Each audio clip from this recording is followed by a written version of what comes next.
ଏକଦା ବିରାଡ଼ିଟିଏ ଈଶ୍ୱରଙ୍କୁ ଧ୍ୟାନ କରିବାରେ ଲାଗିଲା। ଅଖିଆ ଅପିଆ ଅନିଦ୍ରା ରହି ଈଶ୍ୱରଙ୍କ ଜପରେ ମଗ୍ନ ରହିବାରୁ ଈଶ୍ୱର ପ୍ରୀତ ହୋଇ ବିରାଡ଼ି ସମ୍ମୁଖରେ ଉପସ୍ଥିତ ହୋଇ କହିଲେ, କ'ଣ ବର ମାଗୁଛୁ ମାଗ। ଈଶ୍ୱରଙ୍କଠାରୁ ବର କଥା ଶୁଣି ବିରାଡ଼ି ନିଜର ଇଚ୍ଛା ପୋଷଣ କରି କହିଲା, ପ୍ରଭୁ, ଚାରିଆଡ଼େ ଖାଦ୍ୟାଭାବ, ଜଳକଷ୍ଟ, ଉତ୍ତାପ, ମରୁଡ଼ିର କରାଳ ଛାୟା, ତେଣୁ ମୁଁ ଭୋକ ଉପାସରେ ଆଉଟୁ ପାଉଟୁ ହେଉଛି।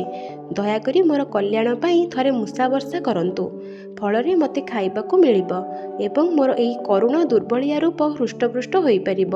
ଈଶ୍ୱର ବିରାଡ଼ିର ଇଚ୍ଛା ଶୁଣି ସ୍ମିତହାସ୍ୟ କଲେ।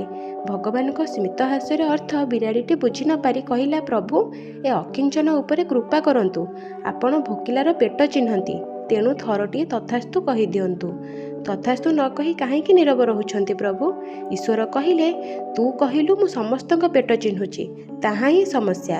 ତୁ ପଛପଟକୁ ବୁଲି ଦେଖ, କୁକୁରଟିଏ ତପସ୍ୟା କରି ବିରାଡ଼ି ବର୍ଷା କରିବା ପାଇଁ ମୋତେ ନିବେଦନ କରୁଛି। ବର୍ତ୍ତମାନ କହ, ମୁଁ ତା କଥାରେ ବିରାଡ଼ି ବର୍ଷା କରିବି କି?